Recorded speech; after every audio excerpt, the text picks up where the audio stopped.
मोनिया जिंदगी में आगे बढ़ने की कोशिश कर रही है और तू है कि वहीं अटकी हुई है। अब मोनिया के अलावा कुछ बात करने को है तो कर, नहीं तो मुझे देर हो रही है। अम्मा को जाकर दवाई खिलानी है, उनकी हालत और नाजुक होती जा रही है।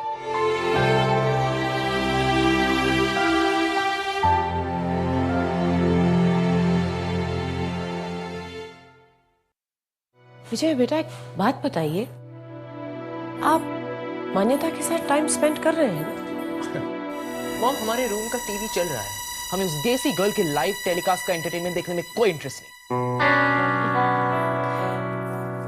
बेटा, हम जानते हैं कि बचपन से जय और आप बहुत क्लोज हैं, लेकिन धीरे धीरे आप मान्यता के साथ भी अपना रिश्ता बढ़ाइए।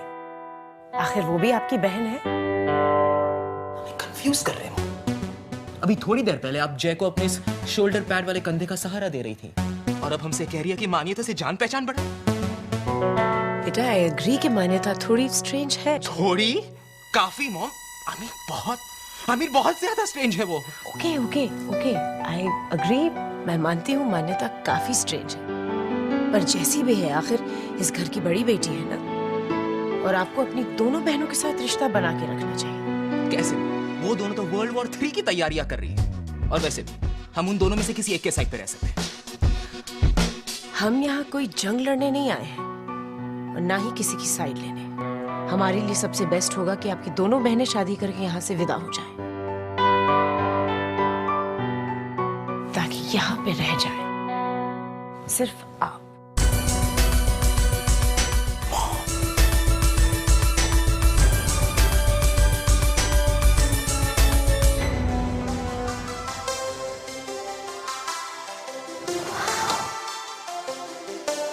Almost perfect. बस एक और कचरा इस रूम में, उसे भी हम बहुत जल्दी साफ कर देंगे। मान्यता जी, आइए आइए। हम आपका बेड कौन से रूम में लगवाए? पूरे 30 कमरे खाली हैं, कोई भी चुन लीजिए। हाय मेरी प्यारी बहन, कितना ख्याल करती है ना तू मेरा। इसलिए मैंने फैसला किया कि मैं इसी कमरे में रहूंगी तेरे साथ। हाँ? क्या? अरे मैं ही पागल थी जो जमीन पर बिस्तर बिछा के सोती थी। हाय, ये गद्दा कितना नरम है, इस पर तो लेटते मेरे खराट आने शुरू हो जाएंगे। हाँ नहीं तो।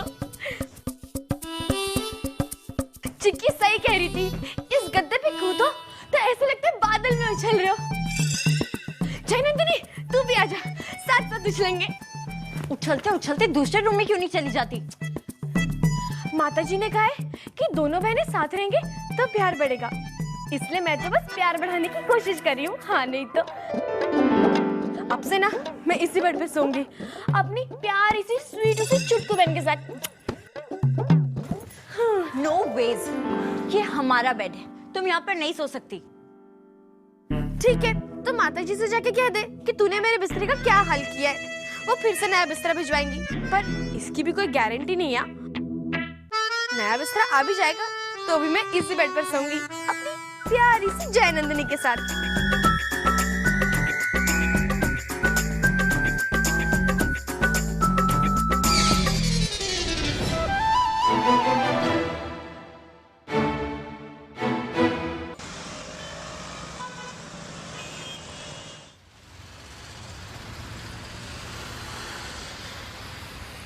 उदय, आप तो जैसे माँ साहब के घर जमाई बन गए। डैड, हम देवगढ़ के गद्दे के लिए बहुत कुछ कर सकते हैं, पर अगर घर जमाई बन गए तो फिलहाल दोनों बहनों की लड़ाई में शहीद हो जाएंगे हम। तो कैसी आपकी हंटर वाली नादिया अपने नए घर में सेटल हुई है? वो तो सेटल हुई, पर उसे देखकर जय ने अपने बिल्लियों वाले नाखून जरूर निकाल लिया। अब दोनों बहनें लगी हुई हैं पंजा लगाने में। और उन दोनों में से जो जीतेगी उसे इनाम में मिलेंगे आप। वाओ डैड, ऐसा ईगो बूस्ट हमें कभी नहीं मिला। तो खूबसूरत राजकुमारी जो हमारे लिए लड़ रही है। वाह उदय, जहां तक हम जानते हैं मान्यता लड़ जरूर रही है, लेकिन फिलहाल आपके लिए नहीं। तो क्या हुआ डैड, कुछ ही दिनों की बात है, जब जय मान्यता को चारों तरफ से घेर लेगी तो मान्यता के बाद हमारे कंधे के सहारा लेने के अलावा और कोई ऑप्शन नहीं होगा। जिस दिन वो हमारे नजदीक आ गई, हम उन्हें इतनी आसानी से जाने नहीं देंगे। और बेटा हम भी यही चाहते हैं कि आप जल्द से जल्द मान्यता को अपने कंट्रोल में ले आओ और उसे अपनी ब्लशिंग ब्राइड बना के जयगढ़ ले आओ। डैड, ब्राइड तक तो ठीक है, पर ब्लशिंग ना। मान्यता के चेहरे पर बस एक ही वक्त पे कलर चढ़ता है, जब वो बहुत गुस्से में होती है।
You dumbass!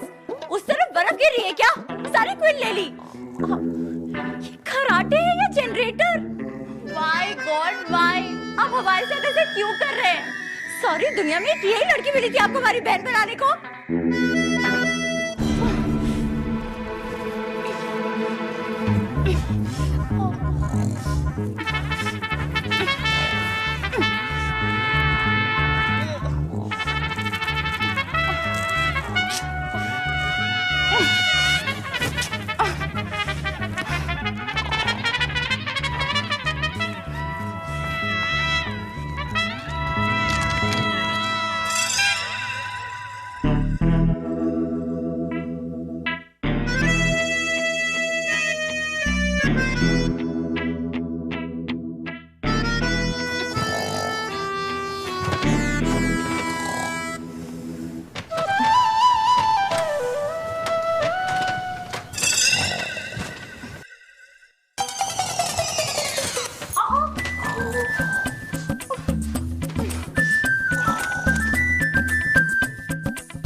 नहीं छोड़ती।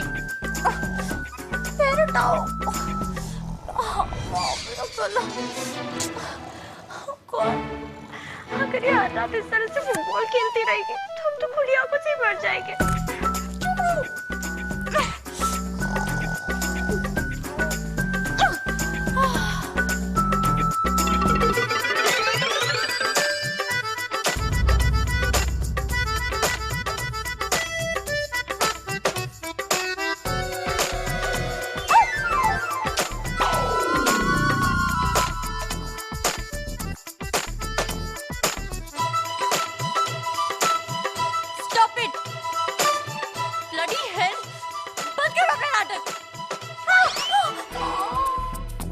गुमनाम है अंजाम है कोई, गुमनाम है कोई, अंजाम है कोई। गॉड, ऐसे तो हमारी लाइफ में पहले एक्साइटमेंट की कमी थी। ये लड़की तो नींद में चलती ही नहीं, गाती भी है।